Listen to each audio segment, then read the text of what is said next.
we saw Tiki Barber's comments. I guess my thing is Tiki Barber, and no disrespect to Tiki Barber's football career. You gotta shut up. Yeah, you gotta stop talking. Like, we don't care. Here, dude. Like, we do not care, Tiki Barber. When you're an old guy and a young brother is up and coming, making it, doing his thing, if you're just gonna speak negativity, you're just gonna look like a hater. Yeah, why are you talking at all? You're just gonna look like a hater. So what was even the point of that? Like, what was even the philosophy of that thinking? At your grown age, too, is ridiculous. What I have found to be the most common factor with the players who go ball out in the NFL and they find success long term, they all hold themselves to the highest standard. They are as disciplined as they come. It's not the talent thing. The guys who want to go play in the NFL and are willing to do the work to go play in the NFL will go. Often are the ones that'll do it. The Saquon stuff is real cool. I mean, big time for any PA guy to get back in Pennsylvania and play football, whether that be for the Steelers, the Eagles, or whoever. Yep. I mean, that's huge. But I'm a little more excited, to be honest, to say that PJ signed with the Eagles, one-year deal. We live with PJ. He's my roommate for almost 3 years. And I mean, I've seen this guy eat my cheesecakes. I've seen this guy jiggle his belly multiple times. Yep. Not even intentionally from time to time, just in general footsteps. Just shakes all of them. He broke our couch by sitting down on it. So if you PJ Mustipher, if you're watching this, we are so proud of you. But also, you get fined for not making weight in the NFL. So just keep that in mind.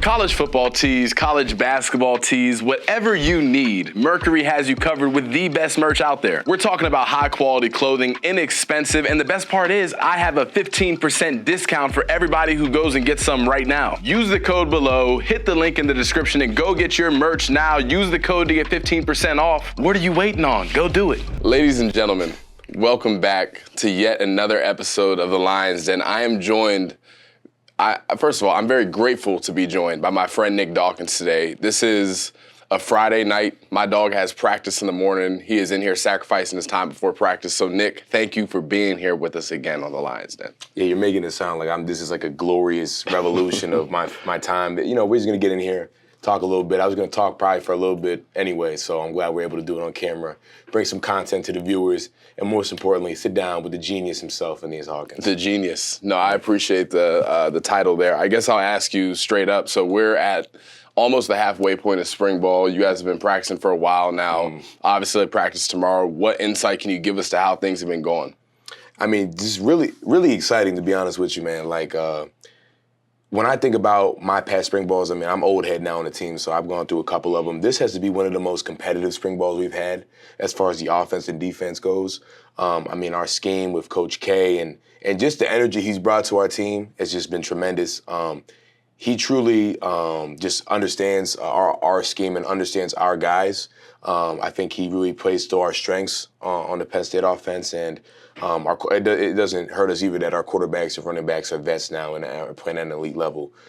So it's been really exciting to see everybody compete, see the young guys get after it. And then Coach Allen, too. I mean, you're talking about a head coach that was at another elite program at Indiana in the Big Ten, competing with us.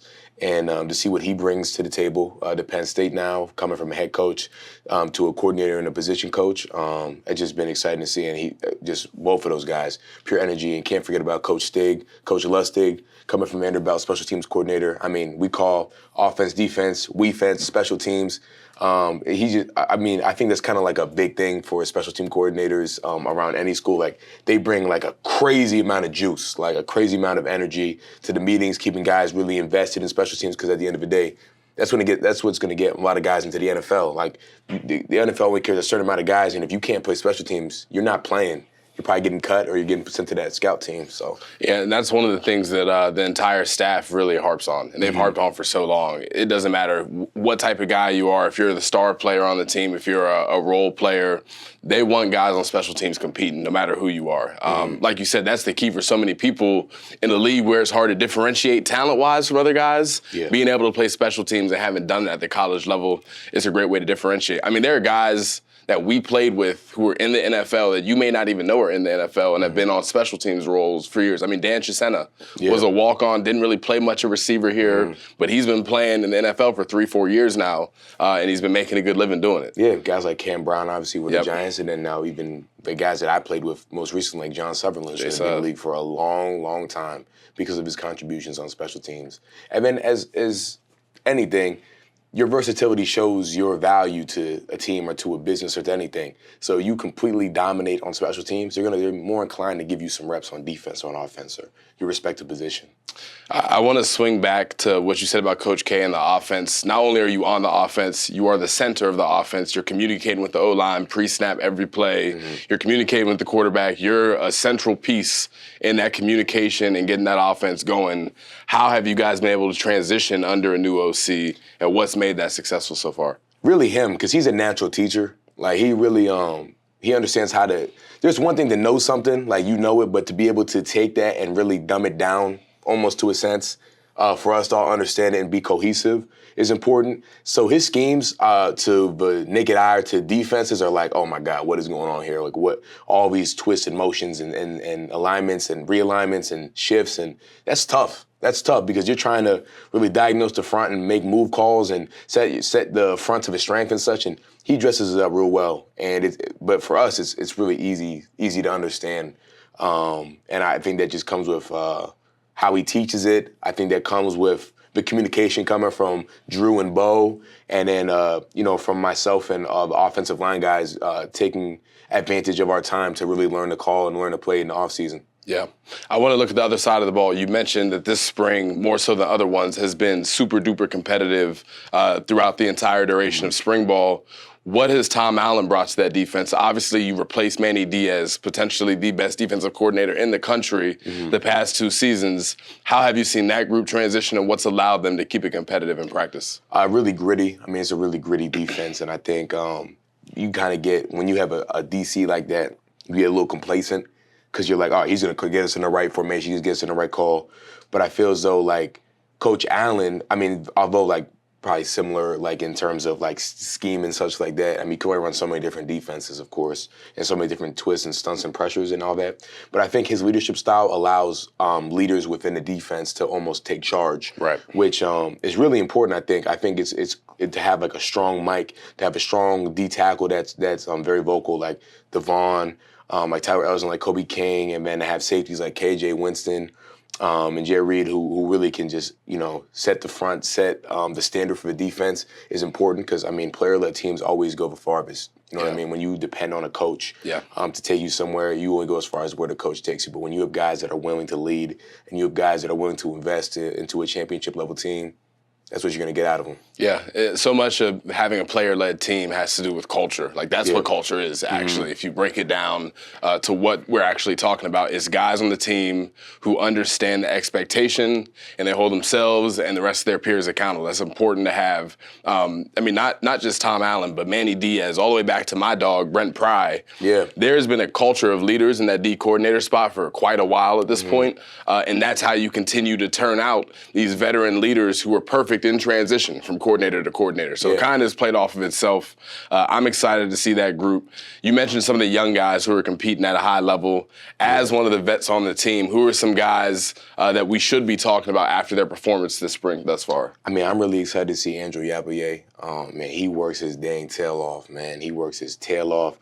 Obviously, if you watched last year, you got to see some flashes of Jamil Lyons. Yeah. Jamil Lyons is a real dominant D, and I love how he plays the run. Specifically pools, he plays the pool real strong and really he doesn't try to just wrong short or avoid. He really sets the edges and gives it to the pooler, which usually when you're pulling, you're thinking, I'm about to get him. Like, I'm blindsided, you don't know what's coming. You try to light somebody up, but when they bring it to you, I mean, that definitely sets the example and standard for a defense. And Luke Reynolds, to be honest with you, I know that I just said 2 tight ends, it might be a cop-out, but I love his mentality. He reminds me of a young Tyler Warren. A guy who just comes in, is quiet, puts his head down, works, asks questions, learns, and understands what it is to be a great football player. I'm excited to see him. What is it about Penn State football and recruiting these giant, massive tight ends who come in and they ball out early and they go dominate the NFL?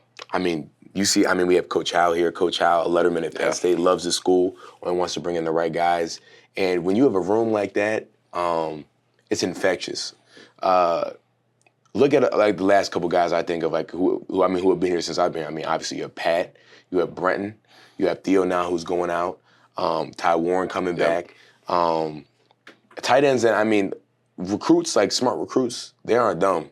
Right. They're going to look at the depth chart. They're going to look at and see what teams are producing top-tier NFL talent, top-tier college All-Americans and all-conference guys, and see that like a school like Penn State's doing that, you have to make if you want to be at that level and that coach is still there, it's not a bad decision to go ahead and head over there and get that coaching. Yeah, no doubt about it. There's a culture there. It's the gift that keeps on giving. Because like you said, as a recruit, you're well aware of the schools that are producing the most NFL talent. I remember even just being a D lineman. Like there were certain schools where you knew, okay, these are the places that you go if you're serious about going and playing in the NFL and getting developed. Recruits are a lot smarter than you think. There's so much information on social media. You can see so much of what really goes on. There's probably more access now that recruits are given than at any other point in time, I'd say. And real talk, man, that's one thing I didn't do well, like, or I did too much and I overstimulated myself. I look at like rosters, I'm like, man, I can't play here. Like I can't. Right. I'll never be able to play at Alabama. I'll never be able to play at like Tennessee or something like that. But that's kind of probably what held me back too in my growth when I first got to Penn State was I was scared, to be honest with you. I was scared of guys and like how I would fare against them, and I overcomplicated myself and got too much in my head. And then once you get older, obviously, and you get those reps, you be like, oh, it's just football at the end of the day. But I think I got in my head. And you're 18 years old, obviously, 17, 18 years old, 16. Some guys 16 when they make that decision. I will say, though, the only guy that didn't really fear me was you, probably, when I was shooting up those pads. I knew I had one there. No, that's, first of all, that's cap. I think I don't know if you beat me in a rep until your second year. I'll say this. As a matter of fact. I mean, you're probably, 3 years older than me? 2 years older. No, 2 years older than me. I'll say this. I mean, you definitely beat me, but you didn't strike fear in my heart. Okay. Yeah, you might have got me like because of like I'm cool with that middle ground. Some speed and technique, but you weren't scared at any point. You absolutely not. Yeah. I think you might. I'm not even just saying this. In skill instruction in the summer 2020, you were my first win. Listen up. Are you paying too much for health insurance? Are you tired of reading these long, extensive policies the health insurance companies put out? Meet Patrick Mowdy of Mowdy Health. He's a Penn State letterman. Patrick leverages years of experience to offer customized insurance solutions. Those solutions help you develop a coverage game plan to cover the safety and well-being of you and your family. Mowdy Health. One broker. Endless solutions. Was I your first ever win? Yeah. That's ironic. You were my first win and something else too. Yeah, but it's a little more sad for you because I was 17 and you were like 20. Yeah, 20. Now again, I'm not sure how we get off on this tangent again. This seems to happen every episode and it needs to stop.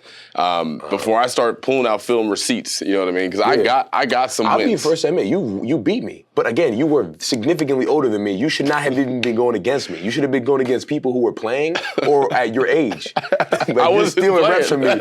You're stealing reps from me. Like, there was a point in my career where there was just a group of guys I knew I couldn't beat in like one-on-one pass pro at a certain point. I just had bad odds there. So I would line up only against kids that I felt like I had the advantage with. I get it, man. You need a confidence boost too, but at that point, that's when you just hang them up. And that's what... Inevitably. I don't know how we got to this topic again. Now I'm off topic. What else is new in Nick Dawkins' life right now? What else is new in Nick Dawkins' life? Not much, man. Just complete and full investment in football, and I've seen a complete payoff from that. I feel like guys always talk about like the college experience and talk about, real talk. People love Penn State. People who come here, alumni, they come here and they love Penn State. Love everything about it. They're older, they come back. They want their kids to go here. Yep. They want their family to go here. They want to come back and just be here and be around the atmosphere. They come to games. Most football players do not feel that way. I'll be honest. But why is that? Okay, talk me through that. Because you don't have the same experience as everybody else. So if a guy, like let's say a normal student goes out to a bar or goes somewhere and it's like a random day. It's whatever. Nobody cares. Right. Who cares? You're at the bar. You're doing what you want to do. You're a college kid. You're probably of age. Right. You're at a bar. You're doing what you want to do. This is expected of you. Yeah. Right. If a football player is there, one, you're the biggest dude probably in there. Right. So if you're already drawing eyes there. Two, most likely don't have a good fashion sense. Probably wearing some sort of Penn State football apparel or gear. Yep. Okay? Yep. That was my specialty. I love doing that. But keep going. Okay. Yeah, we'll go into that a little more as to why you do that too, the philosophy and ideology. Carry on. So when you're there and you're drawing attention, people are going to talk about it, and then you don't have the same experience as maybe somebody else does. And for me personally, my college experience was always just football, football, football. And I wasn't even really looking for that. I was looking for making like friends in other areas of school. Okay. Like having friends that don't just play football, or don't just play basketball, or don't just play a sport, really. Get stuck in that student athlete bubble. And that's not something that I really got done until my last year here. Yeah. And I feel like it was good for me socially. It was good for me mentally too to have almost like a vault or like an alley away from football a little bit, like having that segment away. Yeah. But I had to find balance in this last year, right? So my 5th year now, I found that like it's healthy to have relationships outside of football. Yeah. But it's healthy to have relationships in football too. I feel like maybe I went a little bit too far away, or maybe I was too in. But I feel like I have that perfect balance now. Yeah. Of when I'm there, there's nothing else that matters to me. Only perfecting my craft, only being at the best possible position, the best possible just everything, so that I can play the best football, so I can win a championship here for my team and take care of my family and set myself up to go to the NFL. Yeah. I think sometimes we forget our why, and I think that's what I was doing my first 3 years here, really. I wasn't as focused on the process I thought I was, and I didn't really see it until I really started buying it now. Yeah. Like I'm pulling a lot of time now at the facility. But I learned too. I learned from like Juice Scruggs and Hunter Norzad. Spent hours in the facility just getting their body right. Focus on little things like their sleep and their nutrition, which was something that I was never really bad at, but I wasn't good at it. And now that I'm good at it, I'm seeing it pay off. Yeah. And I just, I wish I would have done it sooner. I thought I was doing it, but I till now, like I'm starting to see it pay off. Yeah, and you don't know till you know. Sometimes you got to 100%. experience that, and then the things like sleep and recovery that, like, when you're a freshman, you hear Coach Franklin pounding his fist on the table about, you don't really get to reap the rewards of doing those things unless you do them consistently. Yes, 100%. And a lot of times it takes guys years before they get to that point, like you're kind of describing. So another thing I want to talk about, you talked about maybe being too invested in just football and then maybe being too invested the other way. Yeah. The reality is, like, you can't really be where your feet are, whether it's at football or in class or with your friends, unless you have some type of balance. Balance is the only way you can truly, I feel like, put in sectors and prioritize the things that you're doing in that moment. Because when you're too far one way or the other, your mind, it's chaos. There's no routine, and that's so important to just overall development and well-being of student athletes. I mean, through and through, and something that I always thought I was a wise guy, like not like a wise guy. Definitely have like, always thought you were a wise guy. I thought I was smarter than a lot of people. Okay. And I always thought that I knew more because of adversity or experiences that I faced in my life. And as I'm getting older now, I realize how dumb I was to even think like that, and how dumb I am to think that I'm smart now, because there's so much more to learn. But those are all things that I really had to learn now. Like now, I feel like the growth. I see it. I invest in that. We talked about it with Tyler Ellison on that episode, but the consistency in the little things that we do. And I don't know why it took me so long to really pick up on that and to pick up those things, because at the time I really thought that I was even from at that time, I probably looked like I was doing what I was supposed to do, like handling my business, like investing in stuff. But it just looks so different once you see the results that you get when you truly do it. And I think now, even as I'm older, I'm an old head on the team, like I just understand why I do what I do now. Like to be able, when I go home now, it's not just going home to be off from football, to hang out. Like I'm going home and I'm thinking about like taking care of my family. I'm thinking about like, what move can I make? What work can I put in to make sure that my mom and my sisters never have to work again? Right. Which is something that I thought about, but I didn't truly invest in until now. Yeah, until your why is clear as day. It can be hard to be consistent about all those. I mean, the things that you're being asked to do are not easy. No. I was around you when you were a young player. You were always a guy who did handle his business the right way. I don't think you were ever not that guy, but there's definitely levels to everything.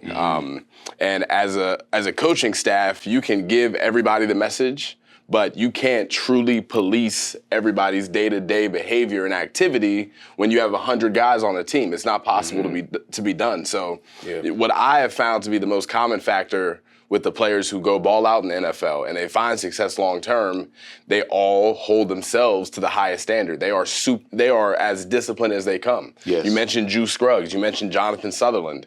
There was not a time that I was in the Lash football building that it felt like Drew Scruggs and Jonathan Sutherland weren't already in there doing some type of maintenance or doing some type of rehab to make sure their bodies were right, constantly studying film. That's really what it takes if you want to go to the next level. And I think what differentiates a lot of college football players when you get to a Power 5 level is not the talent thing. It's not the talent thing. The guys who want to go play in the NFL and are willing to do the work to go play in the NFL often are the ones that'll do it. Granted, everybody stays healthy and everything's equal. Yes, well, and I think a common theme with those guys too, and not to get too deep into it, but like your faith, I think buying into a purpose that is greater than yourself. Maybe that's Christianity for some people, maybe that's Judaism, Catholicism, Islam, whatever it is for you. Or maybe it's just the idea of wanting to get better for some people. But I know that my relationship with God has grown so much over this time, and I'm seeing it pay dividends, not just in football, but in my life. I feel myself becoming a better man. Yeah. I feel myself being able to impact others differently and connect with others in a different way. And that's just something that has personally helped me, is my strengthening my connection with God.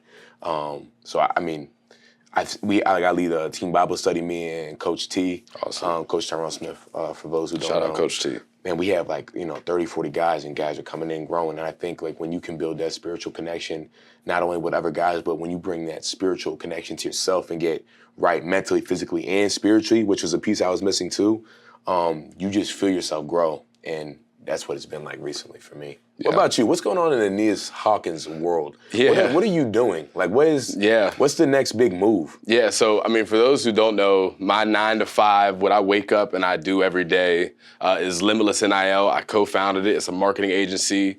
I started it with Sean Clifford, who some of you back home may know.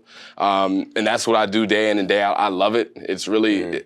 I enjoy the business aspect of things and being able to challenge myself with new situations and new scenarios that I haven't had to work through before. I didn't go to grad school. Yeah. I didn't study business in school. So for me, this has kind of been like a master's degree on steroids with real life experience and going and doing that. So that's one thing. The other thing I'd say is just getting ready to pump some more content. I've got some cool things coming with Mercury coming down the pipe on the social media side of things. So it's really a balance of, hey, pushing myself in business, pushing myself in media, and seeing what's next. I think so much of being done playing football has been figuring out what makes me tick. I'm a guy who is going to give you much higher quality level of work if I'm invested and I'm passionate about what I'm doing. So I don't want to live in a world where I'm doing something that I don't really care about or something that I don't find a fulfillment in. So for me, a lot of times it's working with athletes and trying to help them get paid and teaching them how to keep their money. And then the flip side of it is I love talking ball. I'm a sports fanatic, so this has been a lot of fun for me. What's your plan, though? Where do you plan to end up? What's your ultimate, what do you want to do? What is the ultimate goal? What do you want to do?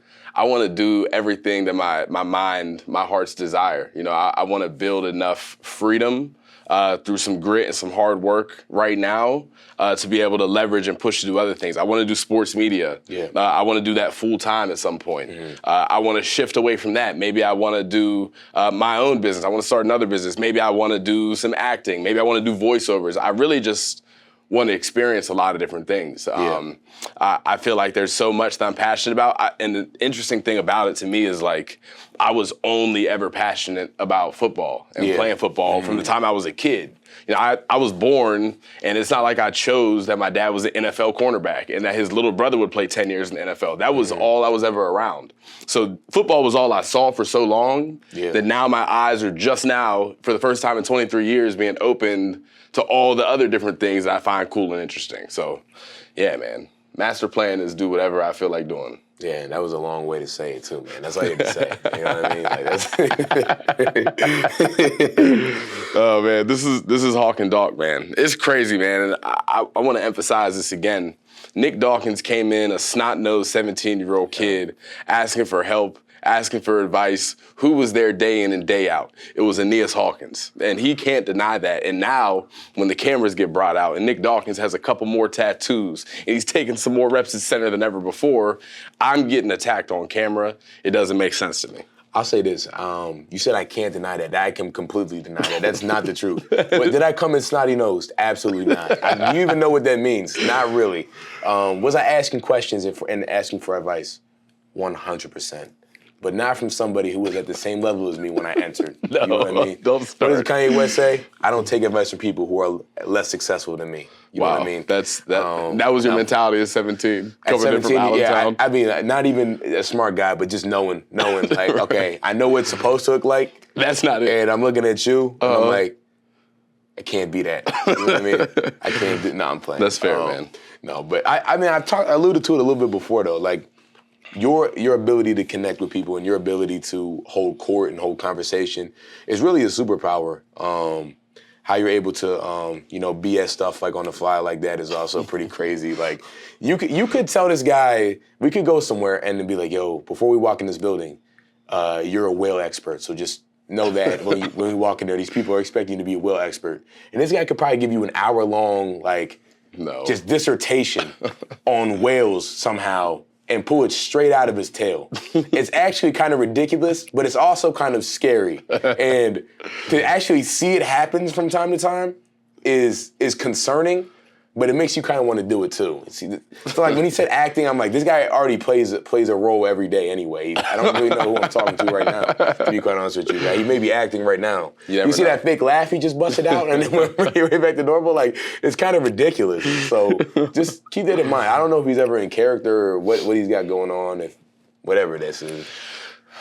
Whatever that means. Yep. We got some other news going on with some Penn State guys around the league. The biggest piece of news, and I know you're from Allentown, so I want your take on this. Saquon Barkley joins the Philadelphia Eagles. We saw Tiki Barber's comments. I guess we don't really need to discuss them. I think they're so ridiculous that I kind of want to discuss them. We can talk about it. I guess my thing is Tiki Barber. And no disrespect to Tiki Barber's football career, okay? Mm-hmm. I mean, Tiki Barber was Tiki Barber. When I was a kid, when I was 5, 6 years old, I knew exactly who Tiki Barber was. He was in the league. Man, you were in the league. You played. Like, you were a great football player at the time. You got to shut up. Yeah, but you got to stop talking. Like, we don't care. Here, dude. Like, we do not care, Tiki Barber, okay? And I speak for all of Penn State. I don't think I have permission to speak for Saquon Barkley, but Tiki Barber, we didn't ask you what you were thinking.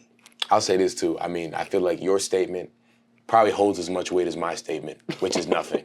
You know what I mean? Like no one cares what we have to say, brother. You know what I mean? We got to keep that on the hush, on the down low. How do you, go ahead, please. Especially when you're an old guy and a young brother is up and coming, making it, doing his thing. If you're just gonna speak negativity, you're just gonna look like a hater. Yeah, why are you talking at all? You're just gonna look like a hater. Nothing about that is gonna impact anybody in a positive way or help you or anybody in your career at all. So what was even the point of that? Like, what was even the philosophy of that thinking? At your grown age too, is ridiculous. But we digress. As far as Saquon Barkley, the Eagle, being from Allentown, how excited are the people of Philadelphia to have Saquon Barkley in the Eagles jersey? I wouldn't be able to tell you because I'm from Allentown. That's like decent. That's close enough. Is it? Who else are you rooting for in Allentown other than the Philadelphia Eagles? The Lehigh Valley Phantoms and the Lehigh Valley Iron Pigs. We have 2 professional sports teams in Allentown, so let's put some respect on that. Okay. Please put some respect on that. Please, forgive me, Allentown. What were the team names? Who are they? The Lehigh Valley Phantoms and the Lehigh Valley Iron Pigs. Forgive me, So please. we have our own teams. I mean, Philly's cool and all that, but we're not Philadelphia. We are Allentown. So you're not the Queen City. They call you guys the Queen City? Look it up. That's what they call Cincinnati, ironically, and I'm sure probably not. No, that's probably the Princess City compared to Allentown, man. That's just the reality of the situation. That's just the reality. Listen up. Are you paying too much for health insurance? Are you tired of reading these long, extensive policies the health insurance companies put out? Meet Patrick Mowdy of Mowdy Health. He's a Penn State letterman. Patrick leverages years of experience to offer customized insurance solutions. Those solutions help you develop a coverage game plan to cover the safety and well-being of you and your family. Mowdy Health, one broker, endless solutions. The Saquon stuff is real cool. I know, I mean, big time for any PA guy to get back in Pennsylvania and play football, whether that be for the Steelers, the Eagles, or whoever. Yep. I mean, that's huge. But I'm a little more excited, to be honest, to say that Mustipher signed with the Eagles, one-year deal. Man, I just think it's a great move, and Saquon's obviously a Penn State great, but I just am more connected to. We lived with P. Yeah, we lived with PJ. He's my roommate for almost 3 years, and I mean, I've seen this guy eat my cheesecakes. I've seen this guy jiggle his belly multiple times. Yep. Not even intentionally from time to time, just in general footsteps. Just shakes on him. Yeah. He broke our couch by getting down on it. Yep. I mean, those experiences, those go a long way in your journey to success. They do. So if you're watching this, we are so proud of you. Proud. But also, you get fined for not making weight in the NFL. So just keep that in mind. Your journey with Don't the forget Eagles. that, please. Do not forget that. Oh, man. So I just saw PJ. I live in Downingtown, so not too far from Lincoln Financial. So I pulled up on him the night before he signed. He's fired up. Yeah. I think it's cool because, as you know, PJ Mustipher, ladies and gentlemen who have forgotten about that man, before he was injured, that trajectory he was on that year he got hurt was a first-team All-Big Ten, second, third round selection, I would think. Yeah. He was playing high-level football, and he is finally looking and feeling healthy. So excited for him. Big opportunity. Obviously, that D-line is stacked. You're going to be playing with Jalen Carter and some other guys over there that are real deal ball players. But I think he also is a perfect culture guy for the Eagles. I'll say this. You just said that their D-line is stacked. Name another player on the D-line. Jordan Davis. Number one. Hassan Reddick. One more. I don't know. That's pretty good, though. That was good off the cuff. I was going to get I'm locked in. Okay. Come on. I respect that. Yeah, I'm locked in. You could have said anybody, though. I really don't know. Like that. You wouldn't know either. I wouldn't know. Okay. So you could have said anybody, but I'm glad that see, this is the BS I'm talking about. Because when he said it, he didn't know. But in that quick train of thought, his wittiness kicked in, and some random names appeared in his head. Whatever, man. I don't know what we're talking about anymore. I don't have any other questions for you. To the viewers back home, thank you for joining us. This was an off-the-cuff episode. Obviously, practice in the morning. We appreciate you pulling up. Spring game's coming up. Are you getting excited? I am getting excited. April 13th. Please come by. We apologize for the quick episode, too. This is completely and utterly on Nick Dawkins, on myself. But I'm trying to get proper sleep. I'm pretty sure you guys can deal with a quick episode in order for a good, lengthy, long season full of wins for, my little things like sleep that I emphasized before. So, again, I apologize for the quick one. I know this is out of character for the guys, but then again, maybe we have your attention span for a little longer now. If we maybe cut down on episodes and cover points that you can leave in the comments. So if you made it to this far in the video or in the podcast, please email me, send a carrier pigeon, smoke signals, graffiti Hawks Kia Optima. Kia Optima. Kia Optima. Maybe graffiti ideas or questions or topics that you want us to cover. I keep hearing people say they want Drew Aller on the pod. You want Nick Singleton on the pod. How about you go harass them in their comment sections and message them and let them know that you want them on the Lions Den podcast. But again, apologize for the short, quick episode. We covered some things. I don't know. We might have just yapped and rambled a little bit. But thank you for joining us. Please cop the merchandise. The link will be below on all social media platforms. And thank you for joining us again.